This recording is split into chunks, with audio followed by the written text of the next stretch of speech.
Hey guys, my name is Erin and this is The Writer's Scene. Today I wanted to talk to you about my novel, Fragment. So, the basic concept of the basic plot for this story was pretty much to make people wonder what it would be like, or if they could survive and or thrive in a world that was completely based on magic. Like the hierarchy is based on magic, everyone in this world is magical. But one day, the relics, which are the heart of all magic pretty much in this story. What if the relics started deteriorating and magic started to falter and you could not use magic anymore? And it's not that you don't have magic, it's just a different type of magic because there's limitation on the relics that has been placed. And it keeps it down to about 5 magics. There's only 5 types of magic in the beginning of the book.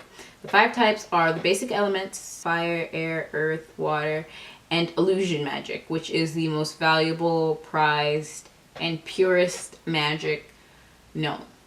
And now that the relics are deteriorating and being taken off, it opens the door for new types of magic, which is what it would have been in the first place had this limitation never been set. But now there's different types of magic, pretty much anything you can think of. Shape-shifting magic, sex magic, all different types of magics.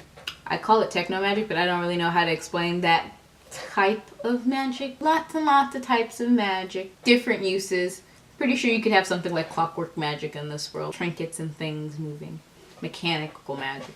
And so the beginning of the book is pretty much everyone being summoned to the Relic Center where all the relics are held.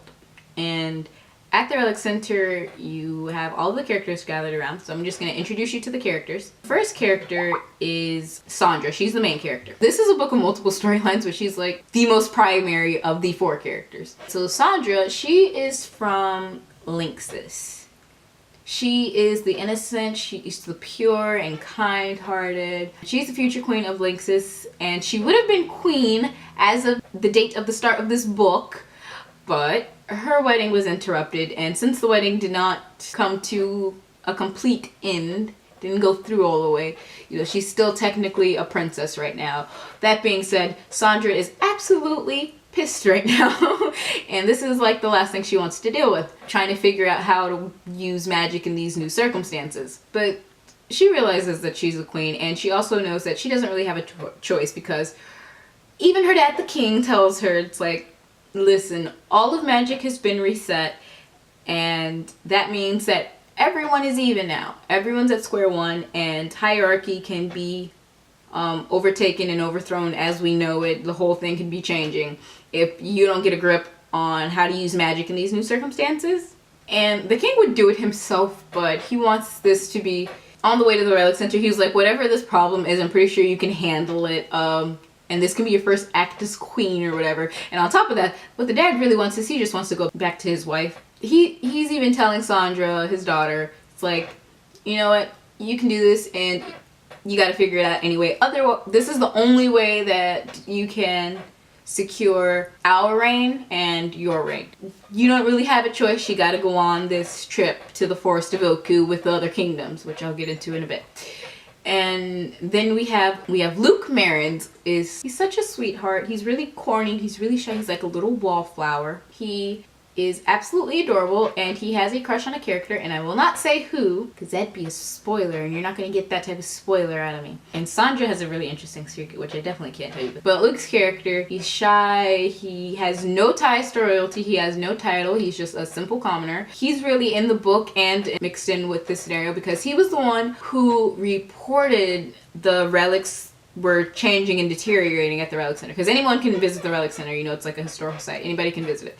And he's the one who was coming by that day, like he kind of does every 2 weeks anyway, because he lives on the border of Linksys, which is what Sandra's in control of, and he lives in Delnary, and he pretty much lives on the border of that. It's the only interesting thing for pretty much, let's say, 50 miles. That's how he gets tied up in this. He gets invited. They're like, you know what? Actually, a lot of the characters don't want him there. They're kind of like, indifferent about it. But Sandra's like, he might be useful. because he's only a commoner and he can bring an outside perspective, and maybe we'll learn how to deal with it when it comes to explaining this to, you know, other commoners, when we probably are going to have to announce this type of thing when we come back, because we obviously won't be able to hide it forever. Being in this world is difficult. And like I said, Luke's a sweetheart. He's a very gentle character. He's very observant. Luke's character is very observant. Not the most observant of the characters, but he's definitely observant. He's definitely a love interest in the story. He's very talented. Even though he's only a first generation water user, I would say he's very, very talented, especially after they figure out how to use magic in the new circumstances in the book. He's very, very talented. I enjoy writing his character. He's a very easy character for me to write, despite being male, because I'm not very good at writing male characters. Third character we have is Rice Crow. She's mean and sarcastic, and she likes to make fun of another character whose name is Ari, who is going to be the last character I introduce you to. But Rice Crow she lives up north she lives in Minx. She's actually a queen, and it's north of Lynxus. She is so sarcastic and unhelpful, honestly. She's intentionally unhelpful just because A, she does not like Sandra, and B, she has very fine tunnel vision. Let's just say when they first get to the forest of Oku, which is where everyone's agreed pretty much that they're going to vacation to figure out these problems with magic and how to use it in these new circumstances. And they go here just because they don't want to like have a spark of magic or get started up on it and then like an explosion happens or something. They don't want any wild magic problems, so they're gonna go out into this abandoned forest of Oku, which is in Lynxus. And so when they pretty much first get there, not that she hasn't been troublesome the whole time, but when they get there and they realize that they have no supplies because they weren't really paying attention and they were all busy being frustrated and everything, and then some of them being royal, you know, they don't pay attention to stuff like that. And so when they get there and they get dropped off out of the carriage and the carriage takes off and they start walking into the forest, one of the characters is just like, I just realized that we have no freaking supplies. What are we supposed to do? And Rice's response to this is, honestly, she's just like, you know what? I am from Minx. I'm the queen of Minx, and Minx is kind of like a troubled climate. It's kind of like Russia. It's freezing cold, and you know, Rice has some skills under her belt. Like she can hunt and do things of that nature. Like she has survival skills. And the rest of them are like, holy crap, and her response is, you know what, you guys do whatever you want. I don't care if you freeze to death. I don't care if you guys go hungry. I'm not feeding you. I'm not here to take care of you. I'm here to take care of me and figure out how to use my magic and maintain my position in hierarchy and protect my people. I did not come here to make friends, so sucks to be you guys. Figure it out for yourselves. As we can tell, she's obviously very, very kind-hearted, very charitable. I like writing her character too because very strong-minded, outspoken. She's also very pretty, which is why Ari has a crush on her, but again, I'll introduce you into Ari in a minute. Minx is a country that is like second on the power list, so she's always coming in second. Her and her family and her kingdom have always been coming in second to Lynxus, which is Sandra's country. Her family is actually starting to be like, you know what? You're gonna be the one to figure this out. We're putting it on you. We're putting all the pressure on you, and you're gonna figure out how to make Minx the most powerful country. You know, we're gonna put that on you because we just cannot do it, and you know what? You're our last hope, especially in this situation when there's like no better time to start a war or try to figure out how to be more powerful, or you know, better time to get the upper hand on a situation than, you know, all the magic being reset and, you know, the most likely time for war to happen. No better time to take advantage of a situation like this. I do feel bad for Rice's character, but Rice's character is very, she has thick skin, but the pressure does get to her because she hates royals and she hates people who flaunt status. But Sandra herself, like, she doesn't hate Sandra herself, because when she actually interacts with Sandra and she sees what Sandra does and how Sandra sticks up for Luke and how nice Sandra is, it gives her like a little soft spot in her heart. She doesn't hate Sandra, but like at the same time she needs to hate Sandra just to get everything done and to follow through and, you know, keep her crown pretty much, and her family, because you know, if she doesn't figure this out, I'm pretty sure her family's either going to be pissed or disown her. That's Bryce's character. She's a very fun character, right? I love her character. Fun character. Anyway, moving on. Ari's character is a monk. He grew up in Mardo, which is south. It is the most southern country of all of the kingdoms and stuff like that. It's also the smallest. It is the smallest. It is like Hawaii small. Like it's tiny compared to everything else on them. And Mardo is pretty much filled with monks. Technically theirs is not. Technically Mardo, they don't have a kingdom. They have a temple. Since they're all monks, it's the temple of Mardo. And so Ari was raised in the politest country. He pretends anyway to be humble and sweet and caring, and he's not.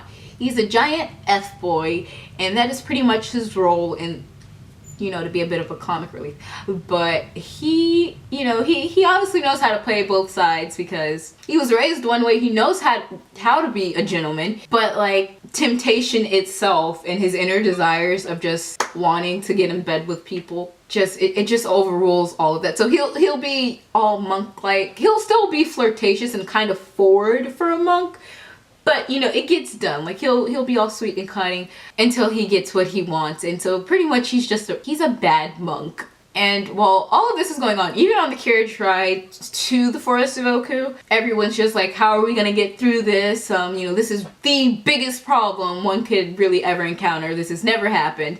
And it's on us, a bunch of, you know, like freaking 20-year-olds. And Ari's only thoughts are like, this is gonna be like the best vacation ever. It's like, I think he literally says, I know we have our job to do and we have our problems to figure out, but that doesn't mean we have to spend like every waking moment trying to figure it out. Like we can cut loose a little bit and have fun. He's the only one in this entire book that is like heavily focused on sleeping with people when it's technically literally the end of the world and everything can be lost. That being said, Ari has a crush on our other difficult character, which is Rice.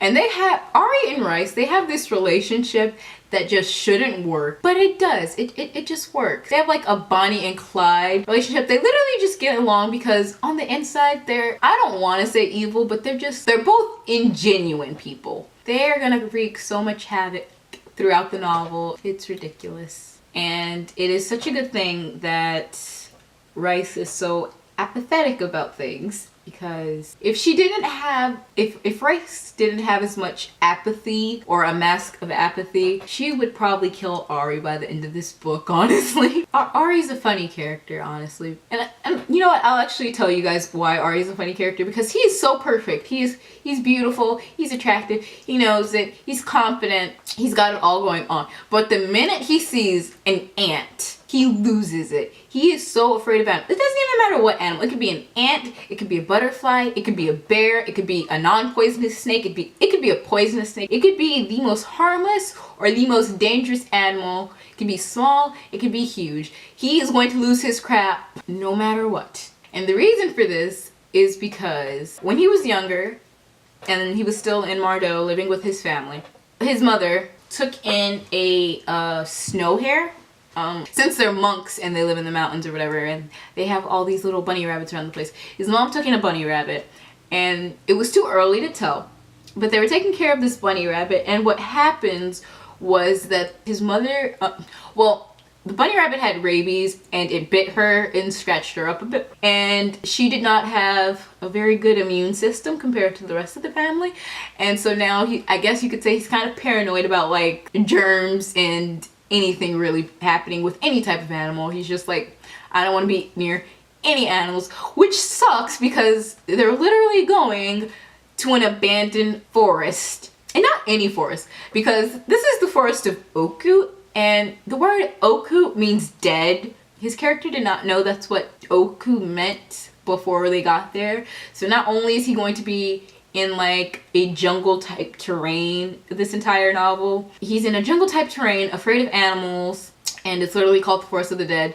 God help him. I feel so sorry for his character.